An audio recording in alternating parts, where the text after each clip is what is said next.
नमस्ते, मेरा नाम है संगीता। तो आज हम पढ़ेंगे class 8 chapter number first part 2 पढ़ेंगे। फर्स्ट पार्ट में हम पढ़ चुके हैं कि रेशनल नंबर्स क्या होते हैं। तो चलिए जल्दी से रिकैप कर देते हैं रेशनल नंबर्स क्या होते हैं। A number written in the form of p by q and where q does not equal to 0 is called rational number. जिन नंबर्स को हम p by q की फॉर्म में लिख सकते हैं और q कभी 0 नहीं हो सकता है, उन नंबर्स को हम क्या बोलते हैं, रैशनल नंबर्स बोलते हैं। जैसे एग्जांपल हो गया 3/4, 5/6 और 7/8। सारे ही नंबर जो नंबर्स p by q की फॉर्म में, यानी कि आपके फ्रैक्शन की फॉर्म में, उन नंबर्स को क्या बोलते हो आप, रैशनल नंबर्स बोलते हो। Rational number on a number line. अब रेशनल नंबर्स को या फिर किसी भी नंबर्स को आप नंबर लाइन के ऊपर रिप्रेजेंट कर सकते हो। जैसे ये आपकी नंबर लाइन है, आपको पता है कि ज़ीरो के राइट हैंड साइड क्या होते हैं, पॉजिटिव नंबर्स होते हैं, और ज़ीरो के लेफ्ट हैंड साइड्स क्या होते हैं, आपके नेगेटिव नंबर्स होते हैं। जो नंबर 1 से शुरू होकर अप टू इन्फिनिटी तक चलते हैं उनको अपन नेचुरल नंबर्स कहते हैं, और जो नंबर 0 से शुरू होकर अप टू इन्फिनिटी तक चलते हैं उन नंबर्स को आप होल नंबर्स कहते हैं। उसके बाद जो नेगेटिव और जो पॉजिटिव दोनों ही नंबर्स होते हैं उनको क्या बोलते हो आप, इंटीजर्स बोलते हो। आपके इंटीजर्स दो ही तरह के होते हैं, नेगेटिव एंड पॉजिटिव। और नेगेटिव इंटीजर्स छोटे नंबर्स होते हैं और पॉजिटिव बड़े नंबर्स होते हैं। और ये आपको पता ही है कि जो ज़ीरो होता है आपका, वो ना तो नेगेटिव होता है और ना ही पॉजिटिव होता है। उसके बाद आपके जो रैशनल नंबर्स हैं इनको p by q की फॉर्म में लिख सकते हो, और जो p by q की फॉर्म में लिख सकते हो वही क्या होते हैं, आपके रैशनल नंबर्स होते हैं। ये जो नंबर देखिए, ये आपके क्या हो गए, होल नंबर्स। ये क्या हो गए, आपके नेचुरल नंबर्स। और ये दोनों नंबर्स क्या हो गए, आपके इंटीजर्स हो गए। अगर किसी भी नंबर्स को आप p by q की फॉर्म में लिख देते हो तो वो नंबर क्या बन जाता है, आपका रैशनल नंबर्स होता है। तो मैंने रैशनल नंबर्स में बढ़ाने के लिए इनको क्या किया, डिवाइड बाई 2 किया है। आप किसी भी नंबर को रैशनल नंबर की फॉर्म में लाने के लिए किसी भी नंबर से डिवाइड कर सकते हो। फॉर एग्जांपल 1, 2, 3, 4, जिससे आप चाहे उससे आप डिवाइड कर सकते हो, क्योंकि हमें क्या लाना होता है, किसी भी नंबर को p by q की फॉर्म में लाना होता है। और जो नंबर p by q की फॉर्म में होता है उसे ही आप क्या कहते हो, रैशनल नंबर कहते हो। ठीक है, तो आज के पार्ट में हम पढ़ेंगे प्रॉपर्टीज़ ऑफ रैशनल नंबर। अब कुछ प्रॉपर्टीज़ होती है रैशनल नंबर्स की, तो वो सारी क्या पढ़ेंगे, हम प्रॉपर्टीज़ पढ़ेंगे। और सबसे पहले हम प्रॉपर्टीज़ पढ़ेंगे क्लोजर प्रॉपर्टी। क्लोजर प्रॉपर्टी भी हम किसके लिए पढ़ेंगे, होल नंबर के लिए पढ़ेंगे। फिर उसके बाद हम पढ़ेंगे नेचुरल नंबर के लिए,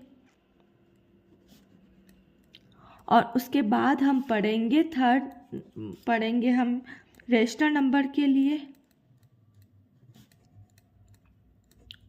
और उसके बाद हम पढ़ेंगे इंटीजर्स के लिए। और कौन सी प्रॉपर्टी पढ़ेंगे, हम पढ़ेंगे क्लोजर प्रॉपर्टी।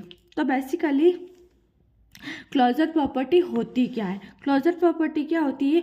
अगर मैं बात करूँ होल नंबर, क्लोजर प्रॉपर्टी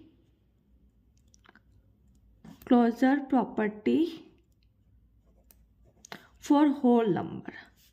अगर मैं क्लोजर प्रॉपर्टी किसके लिए बात करूँ तो हम पढ़ेंगे क्लोजर प्रॉपर्टी किसके लिए, होल नंबर्स के लिए। अगर मैं होल नंबर की बात करूँ क्लोजर प्रॉपर्टी के लिए, तो जब आप दो होल नंबर को आपस में क्या करो, ऐड करो, या फिर सब्सट्रैक्ट करो, या फिर मल्टीप्लाई करो, या फिर डिवाइड करो। जब दो होल नंबर को आपस में ऐड किया जाए, सब्सट्रैक्ट किया जाए, मल्टीप्लाई किया जाए, या फिर डिवाइड किया जाए, अगर ऐसा करने पर आपका जो रिजल्ट है वो भी अगर होल नंबर आता है, वो भी अगर क्या आ जाए, आपका होल नंबर आ जाए, तो वो कौन सी प्रॉपर्टी होगी, आपकी क्लोजर प्रॉपर्टी होगी। और ये क्लोजर प्रॉपर्टी किसके लिए है, होल नंबर्स के लिए। जैसे लेट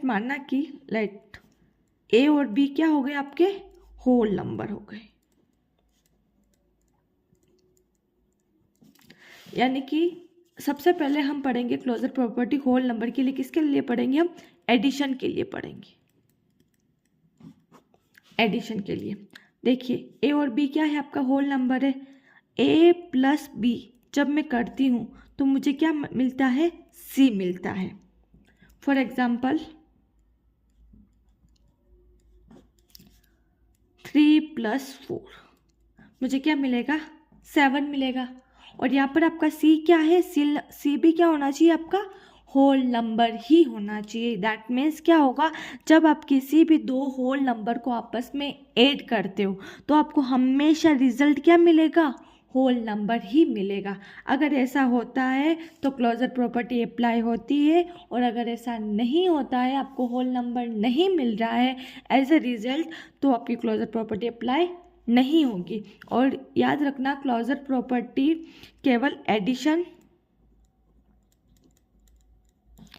एंड मल्टीप्लाई के लिए क्या होती है, एप्लीकेबल होती है। किसके लिए होती है, एडिशन और मल्टीप्लाई के लिए जो आपकी क्लोजर प्रॉपर्टी होती है वो अप्लाई होती है। दैट मीन्स जब आप किसी भी दो होल नंबर्स को आपस में ऐड करो या फिर मल्टीप्लाई करो तो हमेशा आपका रिजल्ट क्या आएगा, आपका होल नंबर आएगा। लेकिन डिवाइड के लिए एंड सब्सट्रैक्शन के लिए ये जो क्लोजर प्रॉपर्टी होती है वो अप्लाई नहीं होती है। यानी कि जब आप दो होल नंबर को आपस में डिवाइड करो या फिर सब्ट्रैक्ट करो तो ऐसा ज़रूरी नहीं है कि आपको जो रिज़ल्ट मिले वो होल नंबर ही मिले। कई बार ऐसा होगा कि होल नंबर मिले, कई बार ऐसा होगा कि होल नंबर नहीं मिले। आया समझ में आपके? जैसे फॉर एग्जाम्पल हमने एडिशन का एग्जाम्पल लिया है, आप एक मल्टीप्लाई का, जैसे 3 × 4 कितना होता है, 3 × 4 कितना होता है, 12 होता है। तो दो होल नंबर को जब आपने मल्टीप्लाई करा तो आपका क्या मिला, होल नंबर ही मिला। लेकिन यहाँ पर देखिए 3 - 5 ये भी आपके दो होल नंबर है, ठीक है। अब आपको पता है यहाँ पर दो साइन साथ में नहीं आ सकते, आपके 5 भी क्या है, आपका प्लस है, प्लस माइनस क्या हो जाएगा, माइनस। तो 3 - 5 कितना हो जाएगा, -2। यही होता है ना, इंटीजर्स की एडिशन ऐसे ही होती है ना।